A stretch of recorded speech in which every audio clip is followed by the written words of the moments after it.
What's up, guys? Welcome back to the channel. Be sure to like, comment, subscribe, share, all that good stuff.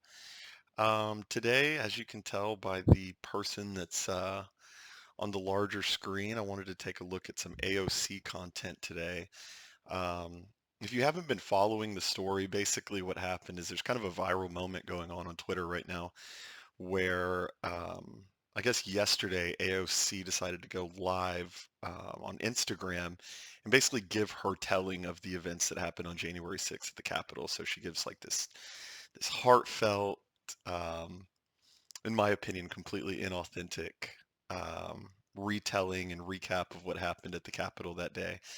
Um, the reason she's getting roasted right now is probably for the wrong reasons. I mean, it's still funny. It's always fun to dunk on AOC, but the reason she's getting roasted right now is because basically Jack Posobiec of OANN, One American News Network, he basically uncovered that, and it doesn't even take much uncovering to find this out, but he pointed out the fact that she was never in any real danger that day, and my personal opinion is that none of the politicians were in any real danger that day.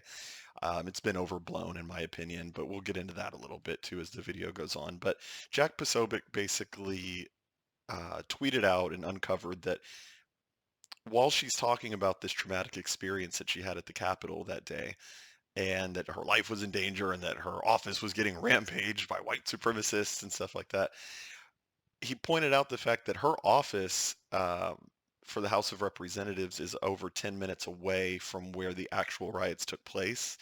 So this is very much a performative act by AOC.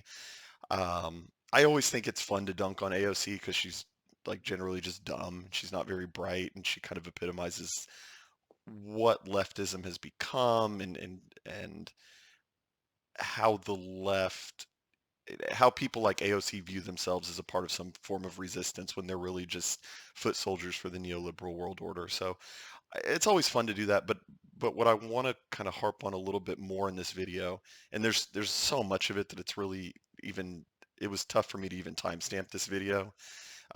So I've only watched a couple minutes of this, and so you'll be getting my genuine reaction to this kind of first time watching it. But um, what I more wanted to highlight was more her mannerisms. I think that's important. This is very much in the same vein as the Gabby Katharina video that I did earlier in my channel. Scroll back if you haven't seen it. It's more breaking down kind of the mindset of someone like AOC, and increasingly what we're going to see going forward, and we're seeing now is, and I had a tweet about this, but it's millennial liberal type women like AOC who have very much like an HR manager type vibe to them. And you'll see what I mean as the video goes on, but a lot of her mannerisms and the words that she uses are they're intended to make herself sound smarter than she actually is. Most of her lingo is anti-white when you really break it down. Um, and she just has this very performative way about her. So I think it's important to kind of notate that, especially in your everyday life. I've had to do it too with coworkers and kind of like navigate through who's authentic and who's not. And people that act this way are completely inauthentic and are basically they're milking your emotions for their gain. And that's what AOC is completely doing throughout the entirety of this video. So yeah, that's about it. That's the intro. Let's hop in. The video is an hour and 29 minutes long. I don't think I can analyze the whole video. I have two timestamps that are kind of important. I'll go as long as I can. You have my word, but it's going to be tough because AOC is AOC, and I'm going to have to pause a lot throughout this video to really highlight where she's wrong. But yeah, let's go. How's it going? Hey, everybody. Thanks for joining. Hi, everyone. Happy snow day. It's all about her. Hi, everyone. I hope everyone's been able to kind of take today, at least if you're in the Northeast, at least if you're in New York. We've had a ton of snow come down over the last couple days. Hey, everybody. How's it going? Oh, my gosh. All these little waves. Hi, Adi. all these little waves. Like this is a person who has infinitely more control over what happens in the system, the American political system, infinitely more control than probably 99.999% of people who are watching this video. It's an immature person. How old is she? 34, 35, and she's on Instagram Live going, "Hi everybody." It's unserious. It's an unserious country. So as you're watching this, you have to remember this is someone who makes decisions and impacts your daily life. And she's acting like a teenager. Arrested Development. Like she is literally still stuck in high school, like, whoa, look at all these little waves. Uh, Joke country, unserious country. Car. Hi, Dr. Heather. Hi, everyone. Hey, everybody. Someone said, how's Deco in the snow? He's loving, Dan Price asked, how's Deco in the snow? He's loving it. We got Deco last January, actually. So someone asked her about her dog, and it's very like it's a celebrity thing for her. It's a total celebrity thing. She's the celebrity, and people are asking about their dog, about her dog, as if she's like an award-winning actress. I mean, in a lot of ways, she is an award-winning actress with the role she plays is playing as a foil to the neoliberal world establishment, but she's a part of it. She's a part of it. She's advocating for a worldview that's advocated by Pepsi, Coca-Cola, and Burger King with BLM fists in the air. So whose side are you really on? So she is an actress in a lot of ways, but this is all about her. This is all about her status, her dog. She wants to talk about her dog, and it's an unserious politician. You think Andrew Jackson would have talked about his dog, and if he were alive today and had access to the social media platforms that we have now, you really think Andrew Jackson would be talking about his dog? No, he'd be talking about the state of the nation and how to best benefit the people. So this is what we're left with in 2021. People like this being applauded and promoted by the system. That's where we're at. So I'll try to let it play a little bit more. And you know, he got a little bit of snow experience when he was a little puppy, but he has way more now. So he's loving it. Hi, everybody. I just noticed this. Look at the bags. Look at the absolute bags underneath the eyes, man. Maybe she's tired. Maybe she did a little bit too much Adderall. I'm convinced that and I'm actually being unironic here, like dead serious. I do think AOC does a ton of Adderall, and I think she probably drinks heavily before she does these videos to make herself, to loosen herself up. Um, and the bags under the eyes kind of indicate lack of sleep and a high body count. So the the the eyes are the windows into the soul, and I stand by that. I think people try to oversimplify it, or people try to say that that's oversimplified. It's not. You can tell a lot by someone's eyes, um, and there's a lot of crazy in those eyes, and there's a lot of substance abuse and probably a very high body count. So, especially as a leftist, you have no moral speed bumps as far as degeneracy goes. So there was probably a lot of that in her past, at least before she got into Congress. Hey, everyone. Thanks for joining. All right, let's hop to it. So I hate that tone. Like the fake eye roll. Okay, okay. Okay. I'm gonna let it play more. I'm hopping on live today to talk about what happened at the Capitol. And I want to just say a couple of things in advance. One is that, first of all, Last one for at least maybe a minute. Very much HR manager vibes. Like she's getting set in her chair and she's about to tell you what's going on. She's about to tell these evil racist Republicans how they effed up on the 6th, and she's getting set. So look at the body language. Look at the righteous indignation on her face. She's like about to lay down the hammer on these evil white people. Um, so like really note like her facial expressions, word choice, and we'll get into that a little bit more. But here she goes. She's about to tell you what's going on. I'm sorry if this live is like very wide reaching. It's not my intent to ramble. Nope. But a lot went on and a lot led up to what went on. And I think it's important to talk about it. Okay, that's what I was talking about. There we go. Perfect. Look at this fake. This is a very fake facial reaction. This is something that's learned through years of being kind of inside the system and being, I'm just going to call them HR managers, like being coached and being kind of brought up by HR managers. Look at this fake facial expression as if she has something thoughtful to say. She like tweaks her face. She goes, "Talk about." That's fake. That's not a real reaction. Watch this. I think it's important to To talk about it. talk about it. So, It's not a real that's reaction. first things first, is that thanks for your patience as I try to communicate this story to you in advance. Um, Secondly, I think it's important for me to say that my story is one of many stories of what happened in the Stories. Capitol. There were food service workers, that were afraid for their lives.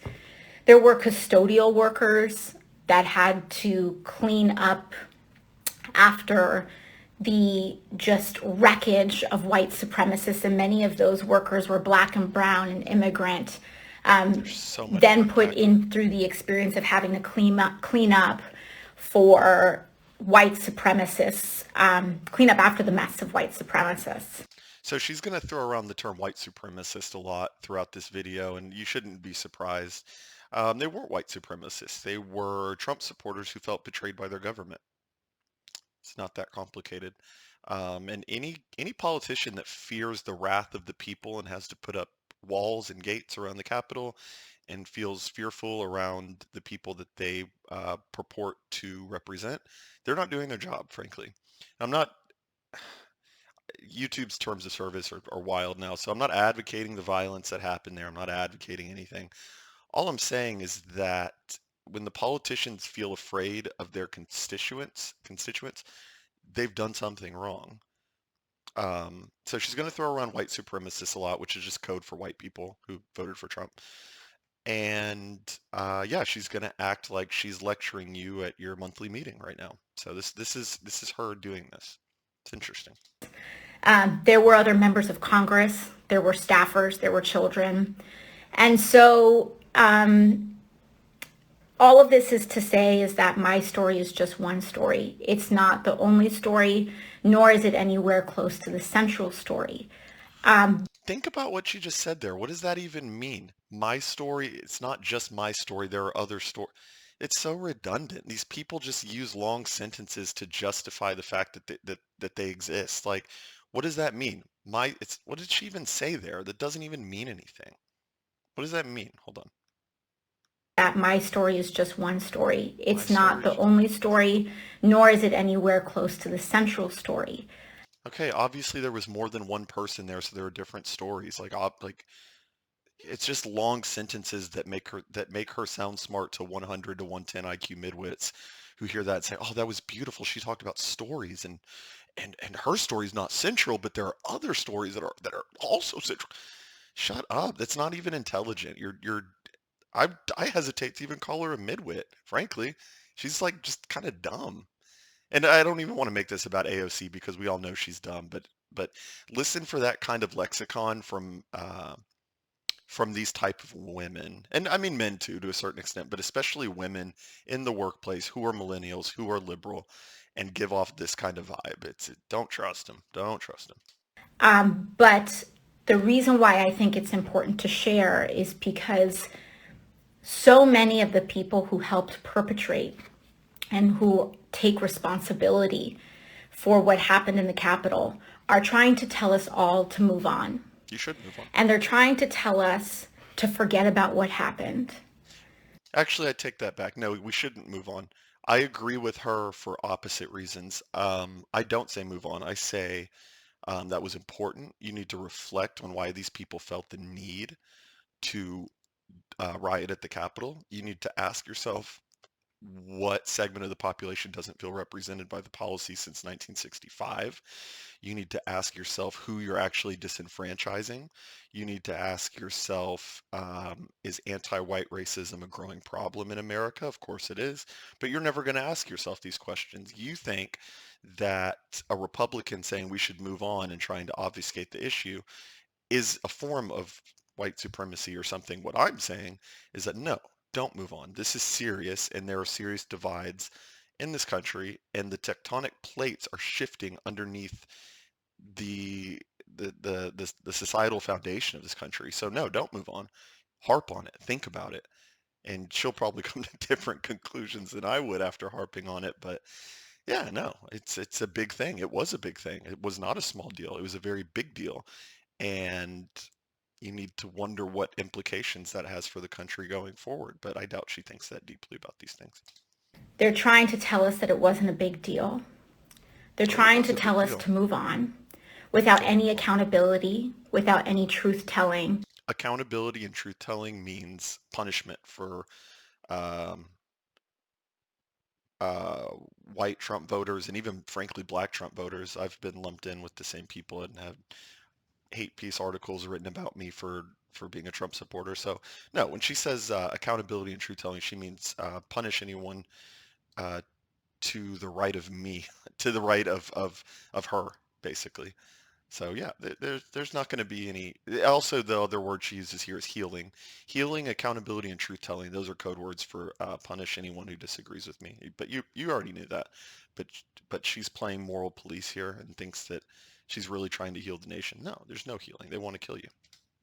Or without actually confronting the extreme damage, physical harm, loss of life, and trauma that was inflicted Trauma, on trauma. not just me as a person, not just other people as individuals, but as on all of us as a collective and on many other people.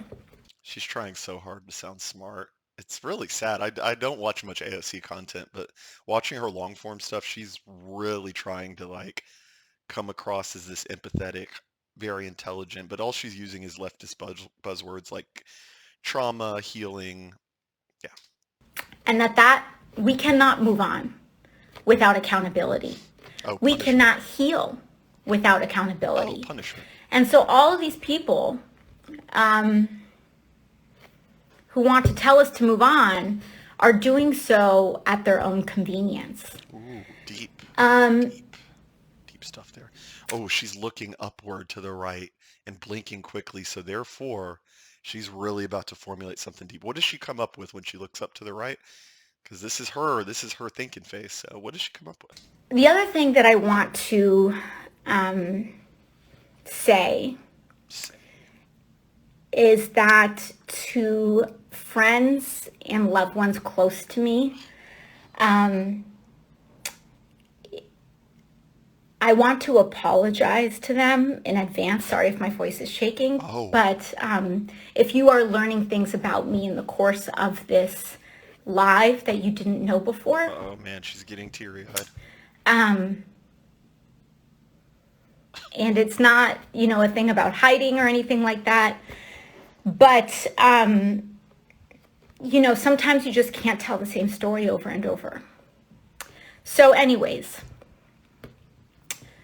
the reason I say this and the reason I'm getting emotional in this moment is because these folks who tell us to move on, that it's not a big deal, that we should forget what's happened, or even telling us to apologize, these are the same tactics of abusers.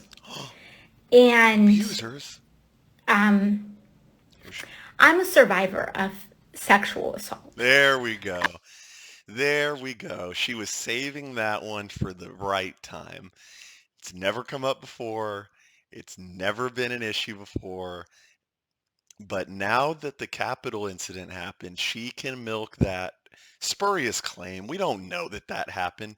As far as we know, she's on. Okay, here's the thing. She's on the left, right?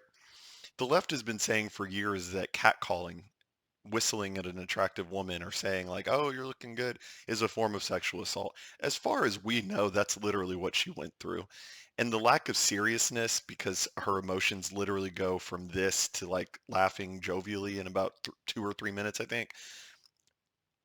Look, I'm doubtful. I believe all survivors, but I'm very doubtful that it was the kind of thing that she's making it out to be. It was likely something very innocuous. And the fact that she's bringing it up now should tell you everything you need to know about her. Um, yeah, unserious person. And frankly, she probably put herself in that situation. I'm not going to lie, but I don't know. I don't know the details. She could be telling the truth. But frankly, what bearing does that have on on politics today? I don't care if you're a survivor of sexual assault. It's horrible that that happened to you if it did, but I don't care. That has no bearing on anything. Were there probably some presidents who went through horrible things in their lifetime? Absolutely. I don't see what one has to do with the other, and this is actually the feminization of politics. We are made to care about their personal struggles. I really don't care. I care about the American people. So you sitting here teary-eyed on Instagram Live in 2021 crying that maybe you were whistled at a crosswalk one time, spare me. Spare me. I care about middle America where jobs are getting lost and people are dying of opioid overdoses and deaths of despair every day. I really could care less about your spurious claims. And I haven't told many people. See, look at that. Jekyll and Hyde. Look at that. That's the telltale sign that especially these type of women are lying about, like these millennial type women are like lying about this kind of thing. Look, the 0 to 100. She goes from teary-eyed to These folks who tell us, um, and I haven't told many people smiling that in now. my Oh, life, convenient. Now you're um, back to crying. but when we go through trauma, trauma compounds on each other. And Did you hear that? Guys, it's very intelligent stuff. Trauma compounds on each other. Okay, interesting. so whether you had a negligent or, a neglectful parent, or whether you had someone who was verbally abusive to you, whether you are a survivor of abuse, whether you experience any sort of trauma in your life, small to large, these episodes can compound on one another. There's no, something really big happening to you, This is so and dumb. then you deal with it, and then you move on, and then when something else happens to you, you deal with that, and then No, that absolutely that is what happens. You build the moral fortitude and a courageous outlook on life, and you deal with situations as they arise. You make the necessary changes, and you do move on. You reflect on your mistakes, but this is not what she's doing. She is saying that she's permanently damaged because of one negative incident. That's a very unhealthy way and a handicapping way of looking at your life. That's not healthy at all to continue to focus on your trauma. No, you deal with it. You make the necessary adjustments. You don't commit the same act or sin twice. And yeah, you do move on. And also the other thing is that she's not saying this to help anyone. She's doing this to boost her own moral profile. She's not saying this to help victims of rape or abuse. No, she's doing this to boost her profile. So it's very disingenuous. It's very snake-like what she's doing. It's very disgusting. And well, I'll let her go a little bit more. you move on. All of our experiences make us who we are. That's true. And That part is true. that's also to say that most people live with trauma. And it's not to, and that doesn't even diminish, any of the trauma that any one of us may have been through. But it is to say that there is a community of so many people who can understand. So when I see a party who cheered on violence that killed 5, maybe now 6 people, a second Capitol police officer took their life in the aftermath of the attack this past week. Yeah, I mean, that's sad. And yeah, people died. I wonder if she cares about the life of the female Trump supporter that died at the hands of cops who just shot her in the neck. Because what I saw from leftist Twitter was saying that they were happy that she had died. So I'm not really sure what she's talking about. I'm not familiar with any cops that the MAGA supporters committed violence against. Link me to it below. But yeah, I mean, it's a dangerous line of work, and it's very funny that now conveniently she's pro-police. It's like, wait, I thought you said defund the police. I thought you hated cops. I thought the police system was inherently racist, and now you're sitting here saying we love our law enforcement. Okay. So again, a tool of the neoliberal world order, the neoliberal establishment. They love the cops when it's convenient, hate the cops when it's convenient. It's it's all over the place, and she's not bright. She's not bright. When we are still losing people, when we don't know how many people are going to develop PTSD after what happened, when we don't know how many people are still hospitalized. I mean, there are people who, sure, they may not have passed away, but they lost fingers, they lost eyes. What's she And talking about? When did that happen? these people are just trying to tell us it's not a big deal. And I disagree. I think it is a huge deal, and you need to reflect on why the people who rioted felt the way they did. Did they feel represented by the system? Do they feel represented by you in Brooklyn lecturing them about their white privilege? Someone in a trailer park in West Virginia or Ohio or wherever overdosing on fentanyl or oxycodone, you know, you have your great salary and you're lecturing them that they have inherent white privilege. I think you should probably reflect on why that happened. I don't say move past it. I say that this was a big deal and you need to think about it. trying to say you're making too big a deal over it. Or my favorite, Your favorite. this past week,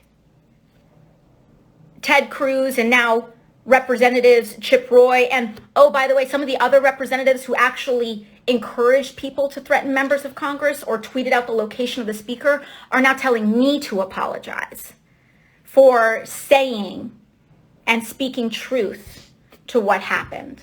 So the Ted Cruz injection is interesting. So Spexo Politics and I did a video last on Sunday where we talked about Ted Cruz's capitulation to AOC.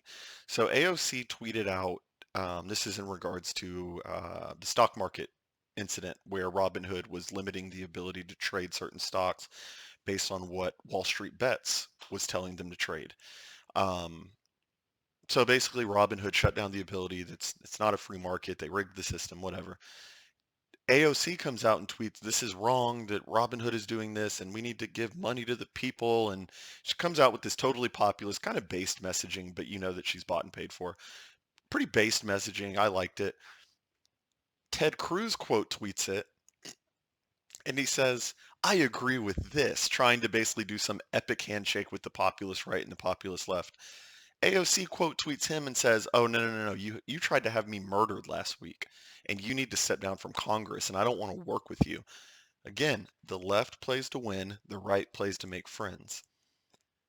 In a sane, well, not a sane world, we don't live in a sane world, but Ted Cruz was trying to reach across the aisle and be best friends with AOC, and then at the end of the day, AOC still wants you dead.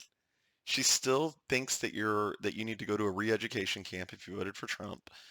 She thinks that all Trump, I mean, if you broke it down, all Trump supporters are inherently racist. Um, what does that term even mean anymore? But Ted Cruz is not getting anywhere by capitulating to these eyes. Look at the soulless, crazy eyes. He's not getting anywhere by doing that, and it's evidenced here in this video. She's still calling for his censure and him being removed from the Senate and to lock up anyone who was even at the Capitol that day or protested outside. You're never going to be these people's friends. So stop trying to be friends with them. Stop trying to handshake with them. It's done. The cake is baked. These are the tactics of abusers, or rather, these are the tactics that abusers use. And so when I see this happen, how I feel How I feel. and how I felt Oh, was not again. Look at I'm her. not going to let this happen again. Look at the righteous indignation. Like this is the last thing you see when you get called into the government office because you liked an edgy tweet in 2017. This is who's staring at you. Some millennial, second generation American, a wine mom or a cat mom, a wino. This is what's staring back at you. It's very sad. You think the founding fathers, look at this face. You think the founding fathers expected Alexandria Ocasio-Cortez to be lecturing middle America about their privilege? No, they didn't expect that. And then also you have to think, and this has become the new normal for us. When did these politicians become like therapists and psychologists? Like, has she talked about any policy? Not that I want her to talk policy because it would just like lead to me being locked up in a work camp, but has she talked about any policy? No. We're 8 minutes in and she's been talking about her feels and trauma and truth and accountability. This is the future. This is the future that they're trying to create. The government is going to be one big DMV department of Stacey Abrams with an overlay of HR feels and trauma and talks about how she felt that day. This is an unserious person in an unserious country, so you get what you deserve. I'm not going to let it happen to me again. I'm not going to let it happen to the other people who've been victimized by this situation again. And I'm not going to let this happen to our country Oh, wow. ever. I'm not going to let it happen.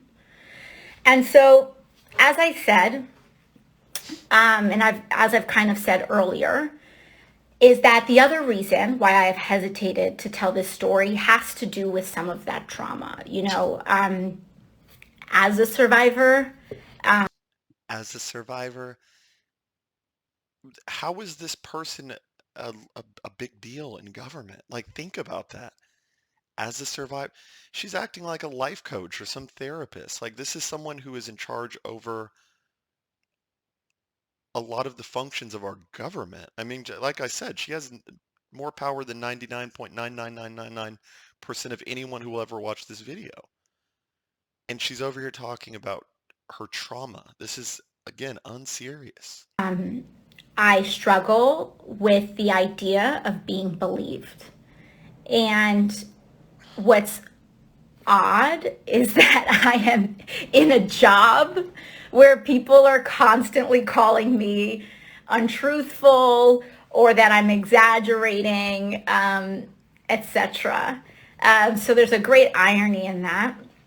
But So the cadence there that you should look for from people is kind of that pause and inflection is like, so what I'm struggling with is that I'm telling you, people that talk like that are brainwashed by the system. And it sounds simplistic. It sounds grug brained, like, oh, that now you can't judge people that way. No, someone who talks like that has been normie brained. They think that that's the way that they convey power because they've been taught that real power lies with neoliberal women being strengthened and empowered by being on antidepressants, birth control, having a cat, and drinking a lot of wine and going to happy hour and brunch with their friends on the weekends. This is someone who they've downloaded. That's probably a good analogy. They've downloaded the neoliberal software into their brain. So that's not a natural way of speaking. That's a way of speaking that's only been around for like the last 20 years. So when you hear that, well, here we can go back. This was a pretty interesting little segment she did there. or that I'm exaggerating, etc. Reason why I have hesitated to tell this story has to do. And what's odd is that I am in a job where people are constantly calling me Wow. untruthful or that I'm exaggerating, etc. So there's a great irony in that. But the reason why I think it's important for us to hold this to account is that because we know that if we do not hold people accountable, Oh, what they're asking for when they say, can we just move on, Is that what they are asking is, can we just forget this happened so that I can do it again without recourse? Well, to be fair to her there, that is actually not untrue, but again, it's the inverse of what she's saying. The Republicans are asking for this to be forgotten and to move on. The GOP, the Conservative Inc., is asking for the Capitol riots to be just memory hold, forgotten about, so they can move on again with their with can I even say that with their with not supporting a populist candidate like Donald Trump. They want to keep outsourcing jobs to China and Mexico and the third world. They want to continue foreign intervention. So yeah, the GOP absolutely wants to move on from this. The nationalists don't. I don't think there's any reason for me to be here like, yeah, let's just forget about this. No, politicians, Democrat and Republican alike, need to be reminded that there is anger in middle America. There is a segment of the GOP, a large segment of the GOP. There's 75 million people that don't feel represented by the GOP right now.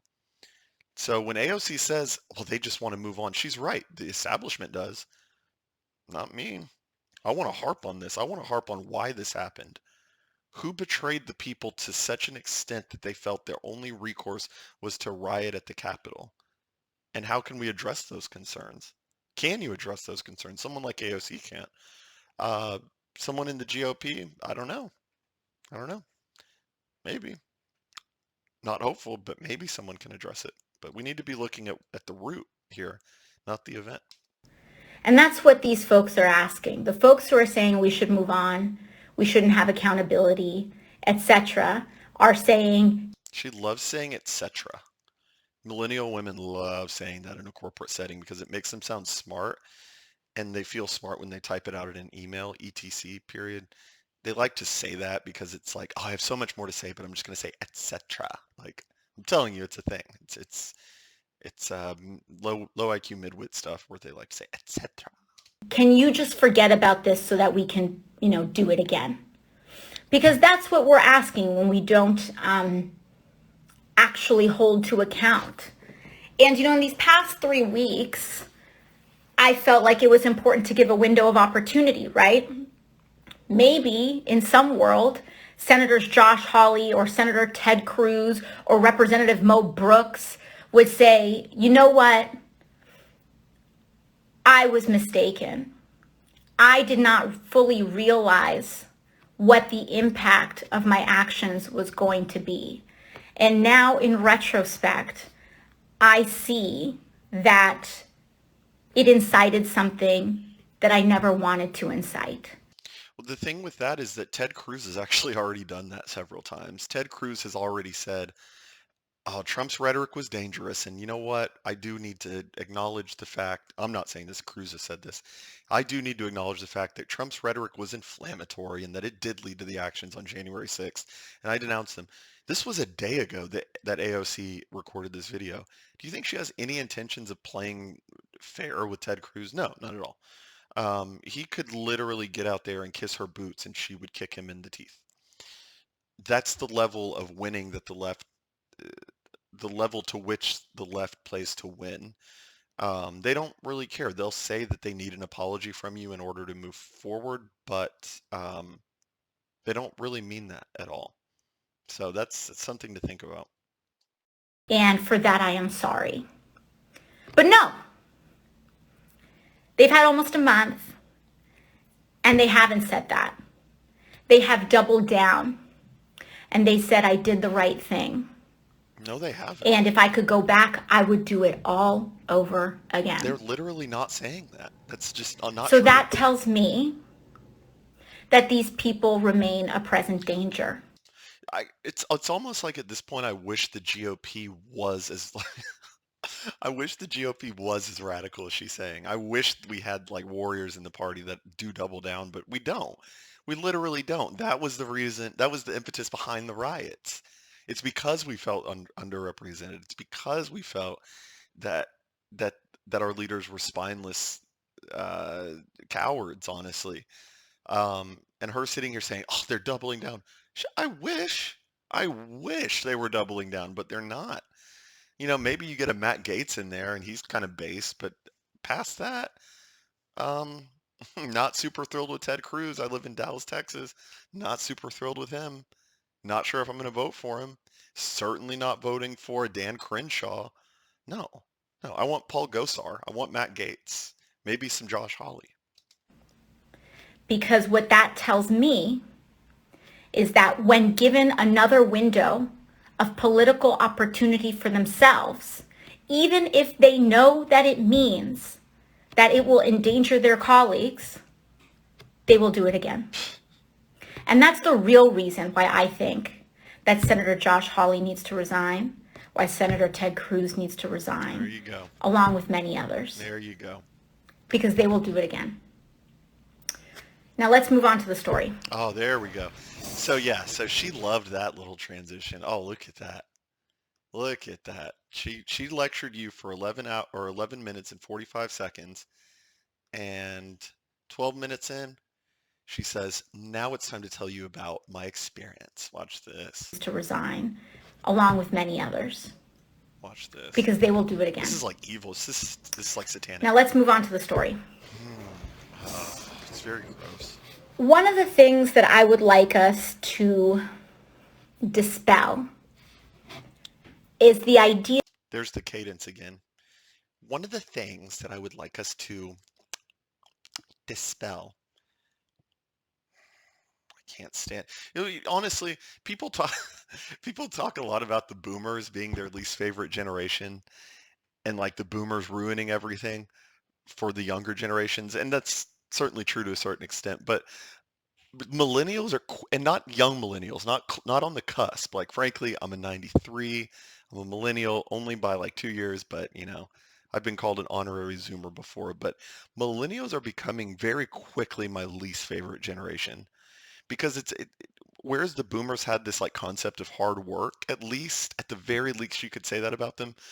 Millennials literally just get off on like what she just did there, and like this again, it's like this HR manager type person where especially millennial women, honestly, they're probably the worst. Like a lot of teachers, not all teachers. We don't hate all teachers, but a lot of teachers, uh, DMV workers, nurses, especially through COVID, millennials are like a huge problem. And it's partially because of the economic disaster that boomers brought upon them. But millennials are just like insufferable, like AOC. It's this fake intellectualism. They're not actually smart. They just use some big words, and they're not even big words, just run-on sentences, lengthy, redundant sentences. It's very annoying to me. I don't know why, but yeah, I can't describe it. Maybe it's because I know a lot of people like this, but I just can't. I can't do it. I can't do it, man. Idea that this insurrection and this attack happened suddenly, that we couldn't see it coming, and that it was like just this outburst and all of a sudden a bunch of people rushed the Capitol. I want to dispel with that notion very quickly because everybody knew that something was going to happen. I largely agree with that. That's the thing, is that like the funny thing about the left is that they do diagnose real problems. Sometimes they're just dishonest about who's the culprit here. Yeah, I could have seen there's a lot of things I can see coming that I can't say on YouTube because I'll get banned tomorrow, but obviously there's a disconnect in this country. Obviously there's a tectonic shift happening in society right now. Half of America doesn't trust any of the institutions, and the other half thinks that the other half is inherently racist. What do you think that leads to? When you see a summer of leftists and frankly BLM burning down every major city and looting and rioting, and they're not held to any punishment, any standards, but you have a political riot in the Capitol that was overtly political. It wasn't looting. It wasn't looting Nike stores. It wasn't looting Gucci. It was like overtly political. And they are hunted with reckless abandon. I don't really know. I could have seen this coming, and she's a representative in the House. I could have seen the violence that happened on January 6th coming. I wasn't surprised by it. 75 million Americans feel as if their voice wasn't heard on November 4th. I don't know where there's the surprise here. I hate acting like this. Oh, woe is me. I'm shocked. No, no, I saw this coming. And again, I do not speak for any other. Let me actually rewind this, Here we go. She's so smart. She's going to rewind this for and us. I'll try to recenter. And again, as I said, thank you for your. See, oh my gosh. Oh my gosh. She literally talks like one. Listen, so this could easily be a, I don't know if you guys have been following, but Jen Psaki, the new press secretary for Biden, again, same example, HR manager vibes. Let me circle back with you. Listen to the little parlay of phrase she does here. Allow me to recenter. This is not how people talked 30 years ago. Let me actually rewind this, Let me rewind this. and I'll try to recenter. And again, as I said, thank you for Wow. your patience here. Thank you for your patience. What are you, a customer service representative? I thought you were in the house in DC. What? Thank you for your patience. You're on Instagram Live. No one cares. You're, this is not a corporate boardroom. You are supposed to be a serious person running the day-to-day operations of the United States of America. I don't care about your recentering. I don't care about how you want to wear your sweater and look, morally righteous leaning back in your chair. I don't care. No one cares. You're not bright. Sorry. I'm going off on a tangent here. But what I'm about to tell you is my account, how I perceive This things is so with my redundant. eyes, my ears, my nose. What else would you perceive things with, idiot? Your eye, what, okay, yeah, you just named your senses. Your eyes, your ears, your mouth. This is so dumb. Mouth, We're such a dumb country. my body. Oh, I wow. cannot speak for what anyone else saw, etc. Etc. And obviously you can't account for what anyone else saw because you're you. Like I'm literally a 27-year-old recording a video analyzing the the micro expressions and the behavioral trends of a sitting U.S. House of a sitting representative of the House of Representatives, one of the leading members, hundreds of millions or tens of millions of people like her, and I'm literally smarter than her. And that's not a flex on me. Most of the people watching this video are literally smarter than her. She just said, this is about what I observed with my eyes, my ears. I know like some of my 13, 14, 15-year-old cousins are smarter than this. Like this is Unless there was someone in the room with me. But here's what I will tell you. A week before, 1 week before, the week prior to the insurrection, I started to get text messages that I needed to be careful. And that in particular, I needed to be careful about the 6th. I doubt that very For the seriously. timeline for you to know, this Congress got sworn in that Sunday, and the insurrection happened, Sunday, then the insurrection happened Wednesday. So there was Sunday, Monday, Tuesday, Wednesday. I probably started getting text messages about having plans for my safety or me trying to figure something out about Thursday. And those text messages came from other members of Congress. So you can tell she loves this. Like she's very giddy. Like when she just, I'm not going to rewind it because it was too soon, but she did this like really quick, like excited thing talking about how she should have been worried. She was waiting for this moment. She loved that it happened. And, maybe the right played into, I don't know. I'm not going to critique them because there's no need. I don't denounce them. I don't care. Um, but she's excited for this. She's been dying. She will never let this go. She will never let this go as long as she lives. And they're going to make January 6th into the new 9/11.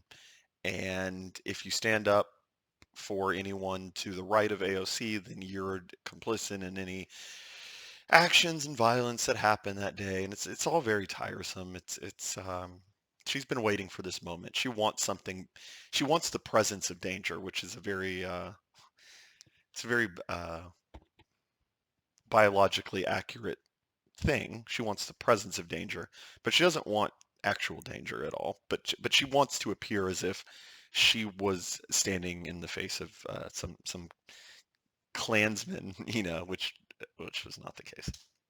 Not, they were not threats, but they were other members saying that they knew, and that they were hearing even from Trump people and Republicans, that they knew in their life that there was violence expected on Wednesday. Um, so that was what I was hearing that prior Thursday. So then that night, Thursday or Friday, so then that night, I immediately contacted my staff and I said, we need to figure out a security plan and we need to figure out what we're going to do. So we get sworn in that Sunday. The next day, that Monday, was one of the first legislative votes that we had in this new Congress. It was on something called a rules package. And so this is, you guys don't really, the content of it isn't super important, but basically what the rules does is that it sets down the rules that we all must abide by for the 117th Congress that we're now in. So it's a vote. Now, what happened was that this is normally a procedural vote. It's supposed to have, it's supposed to be like a pretty normally scheduled. But what happened was that Republicans objected to the fact that the rules were gender neutral, that it didn't have man or woman or he or she or whatever, but it was just talking about people. Completely valid concern. They're trying, and I haven't even heard this. Now we're getting into the portion of the video, and I might fast forward a little bit, but we're getting into the portion of the video that I haven't heard yet.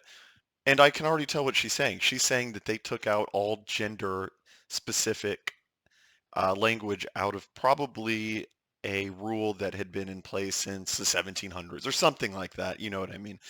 And the left was trying to infiltrate their gender ideology into the Congress and into rules and into policies that were happening. And the Republicans said, no, this is a negation of tradition, and they objected. She finds an objection to that. Not surprising. I'm not actually based Republicans not folding on that one, but yeah, that's not surprising. That's fine. The rules were gender neutral, and so Republicans in the House decided that they were going to make a big fight over this. So what this means is that they try to make things as procedurally difficult to pass as possible. She would love it if Republicans didn't fight anything, and that goes without saying, but you really have to think about that. Any objection Republicans have is going to be proof of violence to her going forward, and probably always was in the past. If Republicans object to any procedural change or any legislative change, she's going to view that as, oh, reliving January 6th yet again. So Republicans aren't allowed to be principled. They're not allowed to stand up for traditional gender roles. They're not allowed to stand up for white people. They're not allowed to stand up for Christians.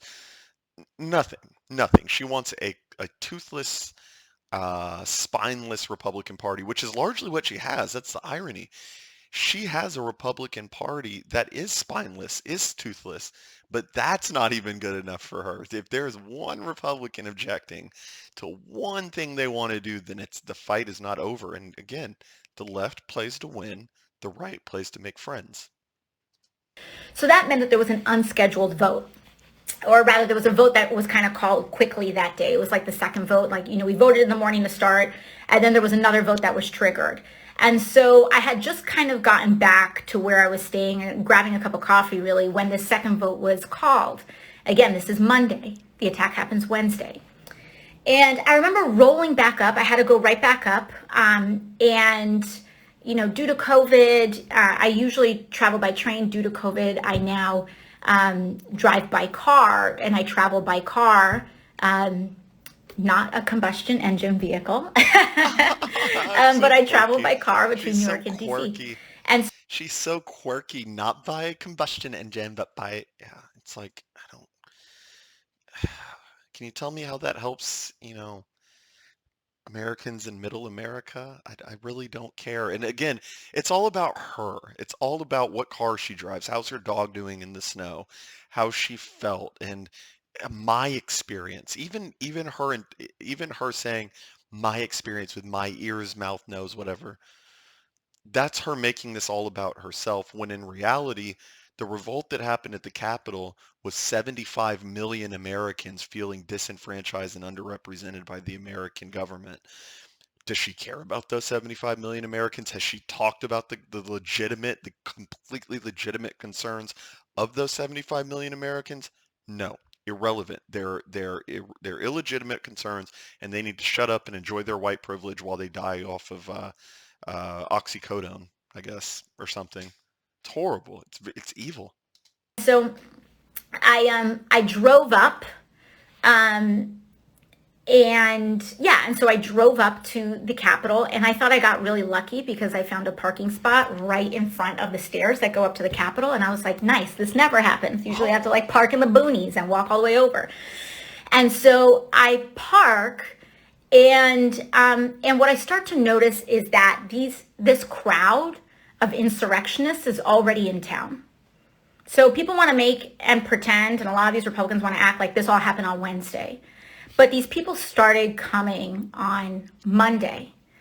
And and so when the vote was called, and they were holding rallies and doing all of this stuff, starting on Monday of that day. So when the vote was called, people started, people like this crowd that would eventually rush the Capitol, they would start running and like coming near the Capitol when votes were called to see members of Congress walk in. But that's fine though. The thing is that the GOP has been experiencing the same thing. There have been videos of, I wrote an article about this for MediaRightNews.com, who I write for. Follow them, go read there, MediaRightNews.com. Um, there's an article there about Mitt Romney kind of facing the same treatment for stabbing Trump in the back. There's articles about Lindsey Graham facing the same treatment. This is not limited to the left, nor should it be. The left and the right both are traitors to the American people, frankly. And I don't say that with any implications of, violence needs to be committed. I'm anti-violence, all the good stuff. Um, but in AOC's words, actually, both parties need to be held accountable, in my opinion. Um, she's making it seem like she's so important that the crowds were rushing up to her. No, the crowds were holding every politician accountable who did not represent their interests, and I see nothing wrong with that. So that's something to think about. And so I park my car, and I My park car, right in front of the you're Capitol, but such actually an there's like a annoying fence person. right behind. It's kind of like if you're in New York City, sorry, I mean, I'm sure other cities do this too, but I'm just speaking to my experience. Like, when you guys go to a parade, She can't even she can't even exit leftist lingo when she's talking about her neighborhood. Think about that. She said, "Well, in New York City, and I'm sure there's other big cities that do this, but I'm just speaking to my experience."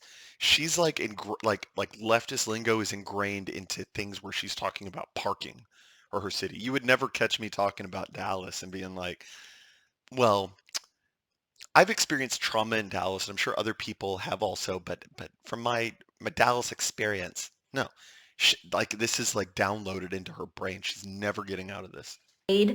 and there's just like that aluminum fencing to keep the like to mark off the parade route, and it's just like waist high, just like aluminum fence, and sometimes the police like pull it aside to let people cross the street. There was just one of those in the perimeter around the Capitol, and there are all these people with like these huge like flag poles with the spear tips and whatnot. I remember seeing all of this and being like, this is weird. Look at That's that. suspicious. That's evil. Because That is evil. Look at that. She looks away, and I know it seems like I'm not beating a dead horse, but like digging at something that's not there. But I'm telling you, man, look. So she looks off, and she plans this reaction. It's like people who laugh while they're lying. It's like Duper's Delight. You should look it up, but it's like this psychological micro micro reaction that people have when they're lying about something and they're truly evil. They kind of laugh while they're lying. That's what she just did here. So she talks about being worried by people with flagpoles, and maybe one of the flagpoles had a tip to it, and she thought it was a spear. So watch this. This is like what they do. This is weird. That's suspicious. Because if What? you so much as say Black Lives Matter around the What is Capitol Hill that? complex, it's like 9 barricades go up. I No, mean, if you see that the is such a protests lie. and the amount of militarization from last year's protests, it was like boom, boom, boom, boom. National Guard comes in, like all these militarized people are around. And here you have, Wait, we know that violence is no. coming. Did I've been she getting just pull all that? of these. That's suspicious. She is about, okay. I have not seen this part yet. She is about to make the argument, okay? She is about to make the argument that BLM is more heavily policed than the repercussions that the Capitol rioters are facing. She is making the argument that if you even say BLM in Washington, D.C., primarily black, extremely high crime, she's making the argument that if you say BLM there, the the effing mayor Bowser, whatever her first name is, the mayor of DC, Bowser, literally declared a certain section of DC like a BLM territory. So she's about to make the argument, and it's not even an argument. She's just stating things because she doesn't know how to make arguments. She's about to say that if you even say BLM in DC, then you get the FBI called on you. Meanwhile, the literal inverse is true, which is why I believe she's truly evil because she makes the inverse attractive to low IQ and susceptible people. She's about to say that BLM, if you say BLM in DC, you get the FBI called on you, but if you do a white supremacist raid on the Capitol, nothing happens. Meanwhile, DC is still under lockdown. DC is still under lockdown. There's no plans for any new rallies or anything. It's still under lockdown. So even the hint of MAGA supporters organizing ever again creates a militarized response in DC. She's about to tell us otherwise. Let's listen to this. Because if you so much as say Black Lives Matter around the Capitol Hill complex, it's like 9 barricades go up. I mean, if you see the protests and the amount of militarization from last year's protests, it was like boom, boom, boom, boom. National Guard comes in, like all these militarized people This is so dishonest. This is so dishonest. It's disgusting, actually. I didn't know this clip existed, a part of this, but that's so dishonest. are around. And here you have, we know that violence is coming. I've been getting all of these text messages. I've been getting people, and including other members of Congress, telling me that I need to be careful. Say lots of people saying that violence is expected on the 6th, and there's just like a waist high parade fence, just one layer deep of it, by the way, not even multiple, just one little inky dinky aluminum fence around. And I was like, well, that's kind of weird, but maybe they For the record, DC is still shut down. Like, I know you guys who are watching this don't need me to tell you this. DC is still shut down over one event. Literally every major city in America was on fire over the summer during George Floyd and BLM. Nothing got shut down. There were government offices on fire. I mean, everything. Even in the South. I'm in Dallas and everything was boarded up. Everything was boarded up. Every city, every downtown boarded. You had riots going on in England. You had riots going on in Western Europe because of George Floyd. But she's going to sit there and tell you that that created an unwarranted response by the governments of those countries, but the the response to one MAGA rally is just is underplayed actually. She's not even saying that the response is justified. She's saying they're not even doing enough. plan on putting up more tomorrow because it is Monday, right? It's Monday. They're really expecting violence on Wednesday, so maybe they haven't put it up yet. Maybe it'll kind of come up tomorrow. But that thought was kind of coming into my head. And so I come up and I go in to vote. And I come back down, and there is a crowd of Republican, kind of like Trump people that have crowded behind my car. And my car, again, is like maybe 2 feet in front of them, no joke. And there's just this one little aluminum fence. In all reality, it was probably like two Trump supporters who were like, yo, that's AOC. Hey, you're a leftist. You're evil. You're a commie. Hey, I don't like you. Acting like her life was in danger is so ridiculous. It's so absurd. Steve Scalise literally got shot on a baseball field, but we haven't said his name in 4 years. Between them and like this crowd of people. So they see me coming, and they're like so hyped that they see me coming down. Look at And that. so I'm Actually, coming that's down, very and they're like, "Hey, it's AOC." So I'm coming down, and they're like, "Hey." that's another good one. So this is a good indicator that she enjoys the celebrity status that she has. She's not afraid. Someone who was genuinely afraid for their life wouldn't have this reaction to a crowd of who she views as violent insurrectionists, in her words. Someone who has this reaction that I'm about to show you would not behave like this on video. Watch this. Them and like this crowd of people. So they see me coming, and they Watch this transition. She goes from dead serious about insurrectionists and domestic terrorists to this. Watch this. they're like so hyped that they see me coming down. And so I'm Stupid. coming down, She's so and they're like, "Hey, stupid. it's AOC, it's AOC," like blah blah blah blah. She loves feeling like a rapper. She feels like a rapper. And I honestly just like play along. Oh You yeah. know, one of the things that that some of like my campaigns and organizers tell me is that, people may have a certain impression of me, but when they actually meet me in person, I like to think I'm a little disarming. I hate her reaction, but it's kind of a good point. The thing with AOC is that she would gain a lot of respect in my eyes if there was video of her like crossing that barricade and talking with the Trump supporters. Now, would that mean that she hates us any less? No.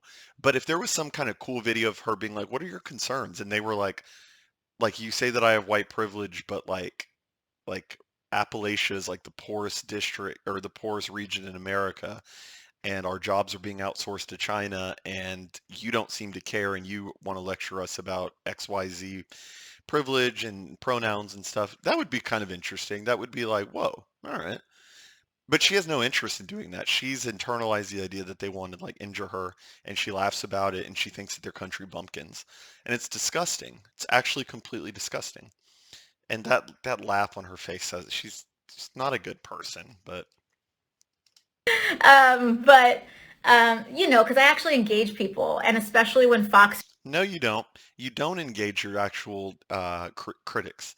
You engage like leftists. You've never engaged anyone on the right. If Nick Fuentes came up to you and said, "Hey, AOC, you're anti-white and you want to export our jobs to the third world and you're pro-tech censorship," you would call him a horrible word that I can't say on YouTube. So yeah, you have no interest in talking to people. You're gross. You're a tool of the establishment. You're a pawn of the neoliberal world order. News has kind of like drummed me up to be this like crazy cartoon character when people meet me in person, and I'm not that crazy cartoon character that they've created on television. Like, people don't really know what to do. So anyways, I kind of come down, and these people are like, AOC, AOC, blah, blah, blah. And so I walk down towards them, and they're right behind my car. Oh, And they all pull out their phones, and they say, "Hey, AOC, why do you hate this country?" Recording me. "Why do you hate this country?" And I look back at them, and I epic said, own. "Hate this country?" I was like, She's gonna own him. "I love this country. No, you That's don't. why I dedicate every day of my life to No, it." you don't. who would do that if they hated this country? No, you don't. You hate this country. You hate its foundation. You hate its founding stock. You think Christianity, properly understood, is barbaric and outdated. And I know all this is true. It doesn't take a genius. You're pro-abortion, which is against the Catholic Church, which I am. Love my Protestants out there. You know, I love Christianity, but I'm a Catholic, and I think that abortion is inherently immoral. She wants unfettered abortion. She hates the founding stock of the country. She thinks that white people need to be disenfranchised. Yeah, there's nothing that I agree with AOC on. She likes America insofar as what she's trying to create it to be. She doesn't like the traditional understanding of America, which would not have included her, and certainly would not have included her in maintaining a high role in government at all, especially not with her IQ. If she was 160 IQ, maybe we could have a different conversation, but I don't think uh, George Washington is looking at this video saying, "Oh man, if only we had more of AOCs, we would have gotten to the moon 100 years quicker." No, no, not at all. They didn't want you. So you hate traditional America. You look at middle America as uninformed Trump voters, and the Trump voters have a reaction against that, completely legitimate reaction. And they just like, everyone in the crowd was just like, well, what? She's driving a car. She's driving a car. Like they didn't know what to say in that moment. And the other thing here is that like she's getting off. I just noticed this. She's getting off at laughing at dumb Trump voters. So like whereas she says, "I love America," do you love those Americans, the ones that you just did a mocking Southern imitation of for critiquing you? No, no, you don't like them. They're not real Americans to you because they don't embrace your neoliberal worldview. So yeah, it's all fun and games to mock the country bumpkins and the Southerners and I don't even know where those people were from. They could have been from California. They could have been from New York. But in her mind, a Trump supporter is someone who talks with a Southern twang, and it's funny to laugh at them. Well, these are the people that built America, AOC. You weren't here with that. You have your lineage does not extend as long as theirs, most likely. And so they were trying to make a thing about, me um, driving a car and being an environmentalist. And they're like, oh, she's driving a car, like blah blah blah. And then they see that I drive an electric car. She hates white So people then that so argument much. goes out. And then they're just like, oh, you just think you're fancy. You just think you're better. Like blah blah. Where does that come from? I don't know. But it's literal like schoolyard bully silliness. So she says that it's literal like schoolyard bully nonsense. She is not the schoolyard bully, but she's the schoolyard teenage girl sitting on the side. Listen how she talks. This is not someone with a modicum of seriousness. Our founding fathers weep watching this video. It's like, we used to at least have a serious country with a serious opposition party, but now it's been infiltrated with the likes of AOC, Ilhan Omar, Ayanna Pressley, Rashida Tlaib, whatever. It's a joke. It's literally a joke country, and this is like the spearhead of it. Like, look at this. Come on. I know you guys realize this, but you need to show this to like shit libs, like neoliberals, and like the cadence, the tone, the unseriousness. This is not someone who's concerned with bettering the lives of Americans she disagrees with even. This isn't someone who's coming to Congress every day to like help the working man. This is someone who's showing up to Congress every day to be the celebrity that got interviewed on Jimmy Kimmel or whatever. Like, I don't know what's going on in the inner workings there, but she's viewing this as like her time in the sun or her 15 minutes of fame. And frankly, with the fact that she's one of the only politicians when you think about it that is known by only three letters. It's actually or one of the only people known by three letters. It's a very important distinction to make. You have people like MLK, JFK, LBJ, AOC. you really don't. I hope DJT, Donald J. Trump, goes up there one day, but there aren't many people who are only known by their three initials. Um, so it's interesting, and she's going to have clout, and we got to get ready to deal with like these HR manager types being the ones that like oversee our life, because increasingly she's not going anywhere. She's going to get older and she's going to have more power. Nancy Pelosi is going to be deceased at some point. She's old. Biden will be deceased at some point. And it's going to be left to people like this, and the Republicans and the right need to start forming a coherent response to this kind of, I don't even know what to call it, like lack of seriousness. I mean, I guess our best response is like Nick Fuentes and like the America First movement, but we got to get going because these people are hot. These people are hot on the trail. And so, I got a kick out of it in that moment too. And I was like, and I just started like messing with him. I Oh was just yes. saying, I was just So like, dumb. yeah, man, like whatever, like you do you. But on the inside, I'm gonna tell you, my heart was beating really fast because there's a crowd of people with spear. I mean, She had to return to well, wait, hold on. spear-like instruments. However, people would. She had to return to seriousness there. She went from like mocking them and laughing at them to being like, "Oh crap, wait. This is a serious video where I have to pretend to have like felt danger." So, but no, I was actually like I was actually secretly internally like my heart was racing because they had like a flagpole and it looked like a spear. Like she can't even keep her own lies straight about how in danger she felt. She never felt in danger. That's the big takeaway that I got from this whole Instagram live. She never actually felt endangered. She felt like she should be feeling in danger.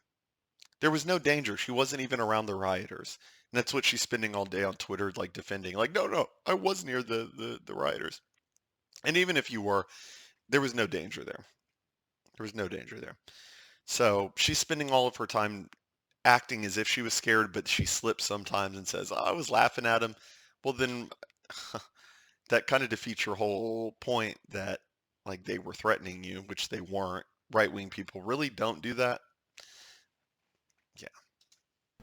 Classify that, mobbed right behind my car. And so my heart is beating pretty fast. She has a pretty big smile on her face for her heart beating pretty fast. If it's the traumatic moment that she claims it was, I would expect like a level of sobriety, a level of her being somber throughout all this. No, she's laughing. Look at, you can't hide physiognomy. You can't hide micro expressions.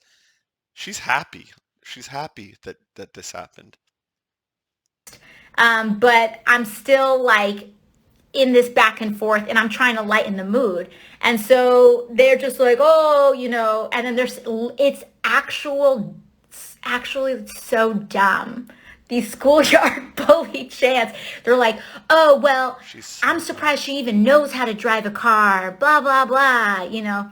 And so I just start going like, see you guys. Like I just start like blowing kisses at Dude, them, whatever, just to create enough space for me to hit drive and skirt, get out of there.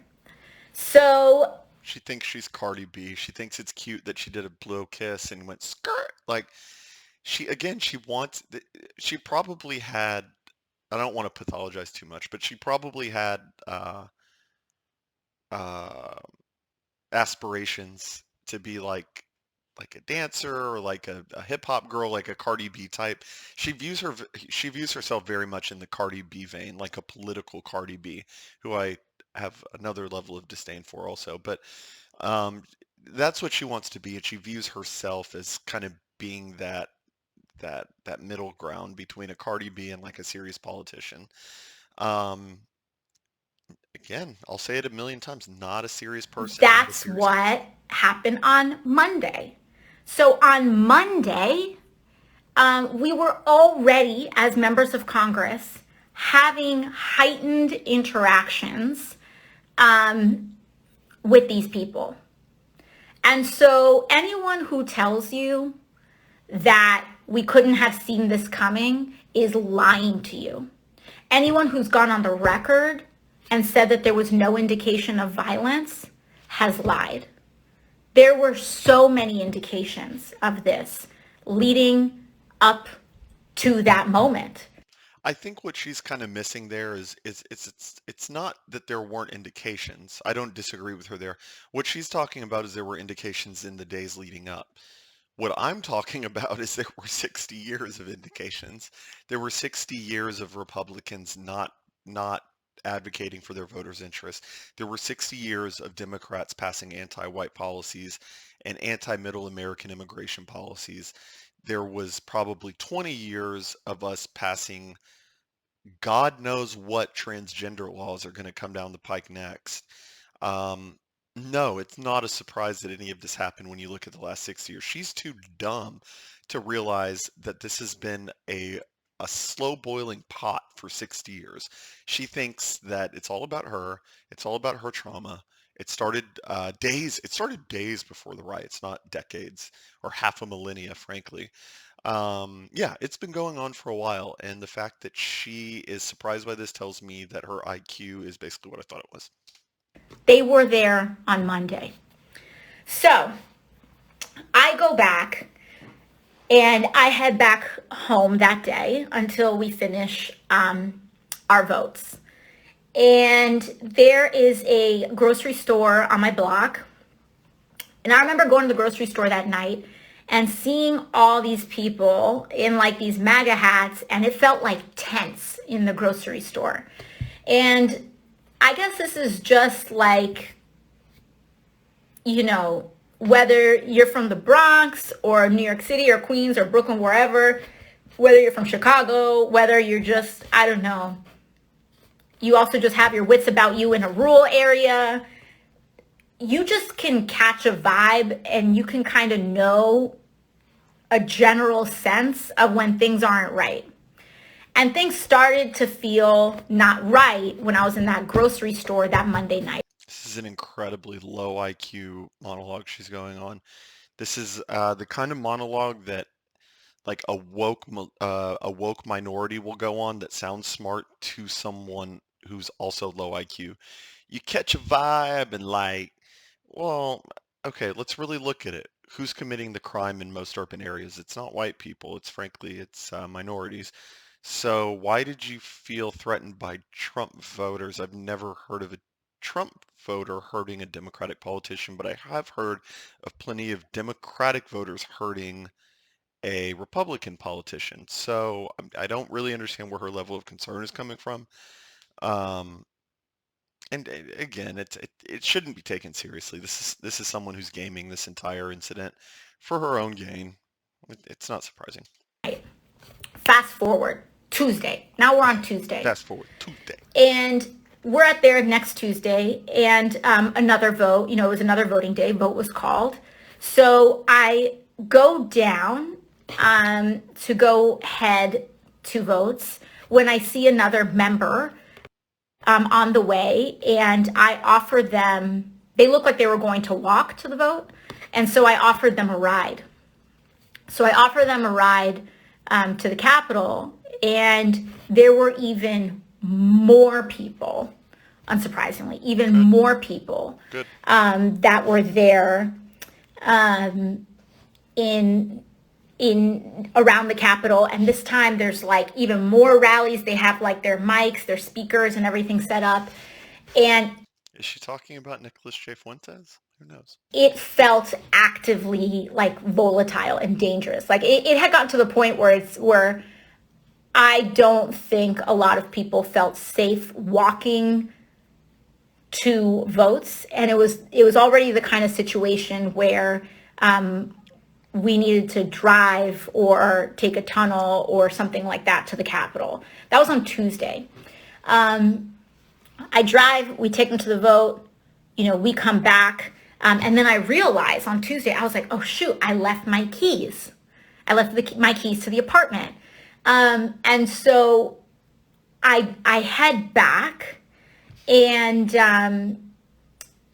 This is so boring. I head back to I go don't care about pick up this. I'm my just gonna keys. fast forward. And the important thing to realize is that, the majority of people in the House and in Congress, they're all congregating around the time of the vote.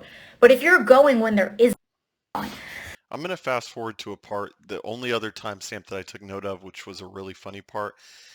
And then I'll probably end the video. I have no idea how long I've been going on so far, but um, hopefully I've like shown you a lot of the dishonesty and a lot of the HR manager tricks that AOC pulls and people of her ilk pull. But there's a funny clip, and this is kind of what Jack Posobiec pointed out. Um, this is kind of funny. This is the climax of her fear right here. This is actually very funny. And so basically, I go into the back, and there's a bathroom, and then there's a closet. So what she's doing here is she's detailing the event where she was at her office at the House of Representatives office, which is not the same as the Capitol. This is about a 10-minute, 20-minute walk from the actual Capitol where the riots happened. She's using this event to say that she was under the same danger as the politicians that were at the Capitol, which I don't believe they were, but she's trying to piggyback off of that and say that she was in the same danger. So she's detailing her experience there, and it's such BS. It's so funny. And I jump into the bathroom, She jumps into the and bathroom. I immediately realized that I shouldn't have gone into the bathroom. I should have jumped in the closet. And so I open the door when all of a sudden I hear that whoever was trying to get inside got into my office. Um, and then I realized that it's too late for me to get into the closet. And so I tried to I go back in and I hide back um, in the bathroom behind the door. And then I just start to hear these yells of, "Where is she? Where is she?" So the funniest part about this is what she's doing is she's assigning like danger to herself. She's saying, "I heard yells of where is she?" All that was, come to find out, and we'll see this here in a second. All that was an officer, a DC police officer, asking, "Where is she? Is she safe?" They're looking for AOC to save her. She's like putting those words into the mouths of a MAGA supporter. She was never in any danger, like never once. And I just thought to myself, they got inside. Oh, watch this. Watch And this. so I hide behind my door. Watch this. Where is she? So this is an important thing. I don't know exactly how to put it into words, but she planned this part also. Like she really relished this part where she got to act like she had seen her life flash before her eyes. Anyone who really went through that would actually like maybe come to tears over it if you're a woman. If you're a guy, you would be like really reflective about it and be like, this is like I really saw my life flash before my eyes. Like you would have that moment of awareness, like it would kick in. This is not someone who really saw their life flash before their eyes. Watch this. And I just thought to myself, they got inside. Fake side look, she went, I just thought they got inside. She knows that that's all she has to say in order to gain sympathy from the left and gain political capital. This is not someone who really faced a life or death situation. Um, this is someone who is playing off of leftist emotions and is acting as like a psychology professor, teacher, nurse, HR manager amalgamation in order to gain political capital from you. Um, this is not the face of someone who stared down death. That's not the face of someone who just went through something serious. This is someone who has been maybe told, maybe I'm being a little bit generous to her here. This is someone who's been told that they were almost in a life or death situation, or they're just completely lying about it. But she was not. This is not someone who was really in danger. Look at, I mean, you're not smiling like that. She is like eager to tell this story. This is awesome to her. She's going to gain fame. She's going to get to browbeat Republicans. She's going to get to tell the GOP that they're evil domestic terrorists. And she's going to get to disenfranchise Trump voters again after they were already disenfranchised in 2020, and she's going to get to lecture you about it. Think about that. I think this video is almost done. I've been going for a while, I think. And so I hide behind my door Oh, this part. like this. Like I'm here, Oh, yeah? and the bathroom door starts going like this. Like the bathroom door is behind me, or rather in front of me, and I'm like this, and the door hinges right here. And I just hear, "Where is she? Where is she?" Oh, it's so And dramatic. this was the moment where I thought everything was over. Wow. Did you hear how deep that was? Did you guys hear that? This was the moment she thought everything was over. And this was the moment where I thought What? everything was over. Wow. That's crazy. Um, and the weird thing about moments like these is that you lose all sense of time. What? Um, You weren't even at the in riots. retrospect, maybe it was 4 seconds, maybe it was 5 seconds, maybe it was 10 seconds, maybe it was 1 second. I don't know. It felt like my brain was able to have so many thoughts in that moment. Between I can't even tell if she's being dishonest or if she's just like really believes like she's like totally bought into like that worldview. Wow. She's like, my life flashed before my eyes because I was waiting in a bathroom where a cop asked if I was safe. these screams and these yells of, "Where is she? Where is she?" Those weren't rioters, that And was a so cop. I go down and I She's mean, I thought I was going to die. Um, no, you didn't. That's such a lie. and I had a lot of thoughts. You have a lot of thoughts. I think Is when you're that in a the look? situation like that. Um, and like also one of Is this the look of someone who looks and I like they had a thought they lot were of about to die? thoughts. You have a lot of thoughts. So this is someone who less than 10 seconds ago said that they thought that they were about to die at the hands of a vicious, violent, racist, nationalist MAGA mob.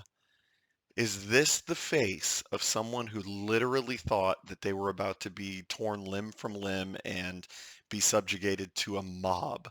No, this is the face of someone who is gaming your emotions and gaming low IQ and midwit IQ people's emotions to have them believe in a narrative that what happened on January 6th was the same as what happened on 9/11. They are telling the same story. They are using specific dates. This is very convenient for AOC. She gets to act like she was like a survivor again, like she said earlier. She was a survivor. She gets to act like that again, even though she was never in any danger. None of the politicians were in danger. I guarantee you, if that mob wanted to be violent and dangerous, they would have participated in that level of violence. They didn't. If BLM had stormed the Capitol would be burned down to this day. And we all know that. And Chuck Schumer would be on CNN saying that BLM did nothing wrong and that their racial grievances are completely justified. We all know it's true, so I'm sick of playing these games. I think when you're in a situation like that, um, and like also one of those thoughts that I had was, I just happened to, be a spiritual person and be raised in that context. You're not spiritual. You're pro-abortion, and you're against everything that God says that God and Jesus advocate for. You're against all that. You are not a spiritual person. Well, actually, you might be a spiritual person. You're not a religious person. What you're advocating for, I'm not going to call her evil because I don't like to make moral judgments. You advocate for things that are evil and that completely denigrate society. So I'm tired of this. Oh, well, I'm a spiritual person because what? You're Latina and you were maybe ostensibly born and raised Catholic? No, I'm sick of it. You're not.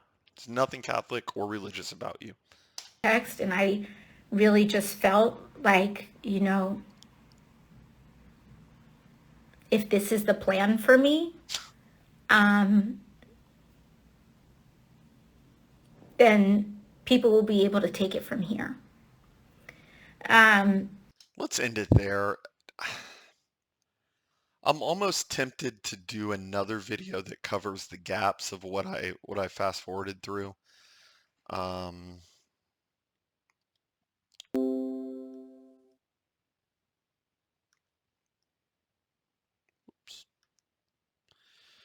yeah, I think I'm gonna end it there. Oh wow, this has been an hour and a half video. Okay.